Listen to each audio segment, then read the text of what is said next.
Muy buenos días. Seguimos en la Semana Santa y es importante que hagamos un alto en estos días y que podamos profundizar un poco más, que esta semana no sea una semana más en tu vida, sino que verdaderamente puedas acercarte más a Dios. Se llama Semana Santa no solamente por recibir un nombre, sino porque en esta semana verdaderamente nosotros queremos caminar con Jesús. Y las lecturas de estos días son lecturas que están llenas de mucho drama. Podemos casi creo que saborear, que oler, que tocar, que mirar, que sentir. Son lecturas llenas de mucho drama. Y sería bueno que dedicáramos un momento solamente a imaginar esa escena que el Evangelio nos propone y luego tratar de brincar y preguntarnos, ¿cómo puedo vivir yo esto el día de hoy? ¿O qué me dice a mí? El Evangelio del día de hoy, en este martes santo, nos habla precisamente, en la primera parte del Evangelio nos habla de la traición de Judas Iscariote.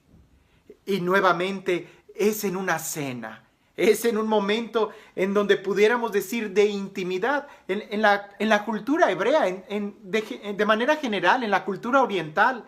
El comer con alguien, solamente comes con tus amigos, no comes con algún extraño. Él está con sus amigos, está con sus discípulos comiendo una cena normal. Pero Jesús se conmueve tanto en su interior y esa palabra se conmovió profundamente. Es como si su corazón ya no estuviera aguantando tanto el saber que uno de ellos, el saber que él, Judas Iscariote, lo iba a traicionar, él que estaba comiendo con él. Se conmueve tanto que lo dice, uno de ustedes me va a entregar. Es como si la olla express de su corazón se abriera poquito y dejara salir algo de la emoción que él llevaba dentro. Y por ahí Pedro empieza a preguntar, dile a Juan, le dice al discípulo amado, pregúntale quién es, pregúntale quién es. Y el discípulo amado se recuesta en el pecho de Jesús y le pregunta, hay que imaginarnos aquella escena, le pregunta quién es, ¿verdad? Una vez me tocó cenar con unos amigos árabes y ellos comen cuando son reuniones muy familiares en una especie de tapete muy elegante, pero en el suelo, todos estamos acostados en el suelo y comemos con la mano derecha. Imaginarnos que alguien se reclina en el pecho del otro es relativamente fácil en esa posición. No es como hoy que estamos sentados en la mesa, pretender que alguien se recline en el pecho del otro es un poco fuera de contexto. Ahí estaban ellos cenando, estaban ellos comiendo en ese lugar íntimo. Y Jesús se conmueve, expresa eso. Pedro le dice al discípulo amado, pregúntale quién es. El discípulo amado se reclina y le dice a Jesús, ¿quién es? Y ese gesto que personalmente no entiendo y los discípulos tampoco entendieron. Jesús le contesta, aquel a quien yo remoje el pan y se lo dé, ese es. El remojar el pan y dárselo a alguien, no, para mí, no sé, algunos me han preguntado qué significa, la verdad no lo sé, pero entiendo y me imagino que es como un privilegio, es como una preferencia, es no solamente pasarle el pan, sino mojarlo de su propio plato y dárselo a él. Les repito, cuando tuve la oportunidad de comer con mis amigos que tienen una cultura todavía muy oriental, árabes, ellos comen literalmente y vio un gesto de que cuando algo está muy bueno, se lo ofrecen al otro, le dicen, mira, prueba. Pareciese que Jesús está en ese momento dando un gesto de amor. Le dice al discípulo amado, aquel a quien yo le dé este pan mojado de mi plato, él es. Y los discípulos no entendieron qué significaba eso, porque esa acción parecería que más bien era amor, un extra de amor, una preferencia. Y es que aunque Jesús sabía quién era Judas, aunque Jesús sabía que lo iba a traicionar, aunque Jesús sabía que él era el que lo iba a vender de una manera tan vil, tan barata, aún a él lo siguió amando y lo amó en ese momento. Es impresionante. Imaginar y ver la escena que aún Jesús, conmovido con ese dolor, pareciese que el dolor de esa traición, esa espada que le entra, ese puñal que le entra y le atraviesa su corazón, lo único que hace es desbordar más amor. Un corazón herido del cual solamente sale más amor, y ese gesto de preferencia, ese gesto de amor, ese gesto de cariño, ese gesto de compartirle algo a Judas. Judas, esto está bueno, tómalo. Es mi amor, es mi palabra, es mi vida, es mi ejemplo. Y dice en el texto que detrás del bocado entró también Satanás.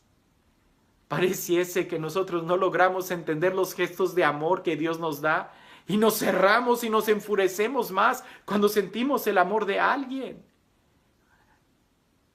Y aún más, cuando Jesús le da eso, le dice: lo que tienes que hacer, hazlo pronto.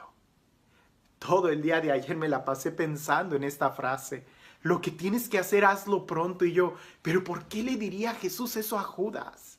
¿Por qué le diría Jesús: lo que tienes que hacer, hazlo pronto? ¡Pronto! No, Judas no tiene que vender a Jesús. No, eso no tenía que hacerlo. Quizás lo que tenía que hacer Judas era reflexionar, era arrepentirse, era recapacitar, era pensar bien. Eso era quizás lo que Jesús le estaba diciendo: lo que tienes que hacer, hazlo pronto. Y no lo hizo. No lo hizo. Porque el Evangelio dice que salió de noche. Es decir, sí, el sol se había ocultado, era una cena. Pero para que lo haya escrito, entendemos que era cena, que era de noche. Pero quizás esas palabras en el Evangelio significan mucho más que solamente unas horas del día. Quizás lo que significaban era que salió de noche en su alma, de noche en su corazón, porque no entendió, porque no tenía claridad en sus pensamientos, porque tenía una turbulencia, una tormenta en su corazón, en sus sentimientos, que no le dejaba mirar con claridad. Y sale de noche y toma una decisión de noche. Es que es tan peligroso tomar decisiones cuando estamos alterados. Es tan peligroso tomar decisiones cuando estamos violentados interiormente, cuando estamos enojados. No deberíamos de tomar decisiones cuando es de noche, cuando no tienes la seguridad, cuando no tienes la tranquilidad, cuando no tienes la claridad de tu mente. Lo que tienes que hacer, hazlo pronto. ¿Qué es eso? ¿Qué es lo que yo tengo que hacer? Lo que tengo que hacer es leer la palabra. Lo que tengo que hacer es orar. Lo que tengo que hacer es reconciliarme. Lo que tengo que hacer es decirle a mis seres queridos que los amo. Lo que tengo que hacer, y hacerlo pronto, es aquello que brota desde mi identidad como cristiano. Pero no. Pareciese que, al igual que Judas, lo que termino haciendo muy pronto es el pecado, que termina llevándome en la noche, en la oscuridad, alejándome de Dios. ¿Qué es lo que tú tienes que hacer pronto?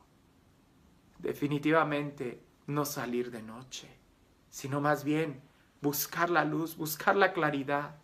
Quizás hasta la última recomendación que Jesús le dio a Judas ni siquiera la entendió, como tampoco entendió todos los gestos de amor y de misericordia que se lo estaba dando a él. Esto nos puede pasar a nosotros. No se trata solamente de vivir en un mundo tan superficial y quejarnos y vivir distraídos. Y ayer, cuando escuchaba la noticia de la Catedral de Notre Dame en Francia, sí, fue algo que me impactó, y yo que trabajo en una catedral. Pero no era tanto por el edificio. En cierta manera, tuve un alivio cuando supe que hasta donde yo sé no hubo ningún accidente, no hubo ninguna persona que haya muerto. Pero el significado del edificio, el significado de todo lo que representa esa catedral en toda Europa, no solamente en Europa, en el mundo entero, y que se haya quemado, que no sea algo que provoque violencia en nosotros. Inmediatamente empecé a ver mucha gente que empezó a culpar a personas y a decir que fue un atentado. Hasta donde yo sé, todavía Bueno, me quedé quizás muy atrasado ayer, pero todavía no se sabía qué era lo que había sido, si fue un accidente, estaba en reparación, no sabemos. Pero aunque haya sido una traición, aunque haya sido algo adrede, aprendamos de Jesús. Que cuando el corazón de Jesús se hiere, que cuando corazón de Jesús se conmueve, lo único que sale de su interior es amor. Lo único que sale de su interior es misericordia. Son gestos de amor. Eso es lo que nosotros deberíamos de hacer en cada momento.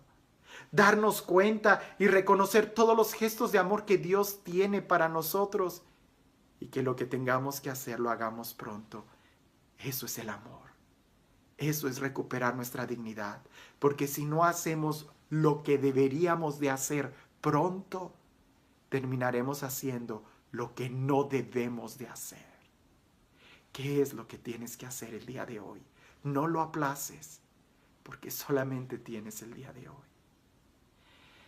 Y este Dios que es el Dios del amor, de la paz, de la misericordia, el Dios de la dulzura, el Dios del perdón, el Dios que aunque sabe que le fallamos una y otra vez, no deja de darnos muestras de su amor y de su misericordia. Que sea Él quien el día de hoy te bendiga en el nombre del Padre, del Hijo y del Espíritu Santo. Preguntas que nos pueden ayudar a reflexionar. ¿Cuáles son los gestos de amor que Dios nos da y que a veces no entendemos? Reconoce, Dios te ama y te está dando muchos gestos. ¿Qué cosas son las que tenemos que hacer nosotros? ¿Qué sí tenemos que hacer y qué sí tenemos que hacer pronto? Y que por estarlas aplazando, terminamos haciendo lo contrario. Un ejemplo, si sales de trabajar, ve pronto a tu casa. Que si no vas pronto a tu casa, corres el riesgo de estar haciendo cosas que no deberías de hacer. Y más si es fin de semana. Es Semana Santa. ¿Qué cosa es la que tenemos que hacer en esta semana? Hacerlo pronto, si no, terminaremos haciendo aquello que no es. Tercero, no salgas de noche. Que no se haga de noche en tu vida, en tu mente, en tu corazón. Recibe la luz de Cristo y que sea Él quien ilumine tu diario vivir. Que tengas una muy bendecida Semana Santa y que este día podamos ir profundizando más en el amor de Dios, que nos ama hasta el extremo de morir por nosotros. Que tengas un excelente día.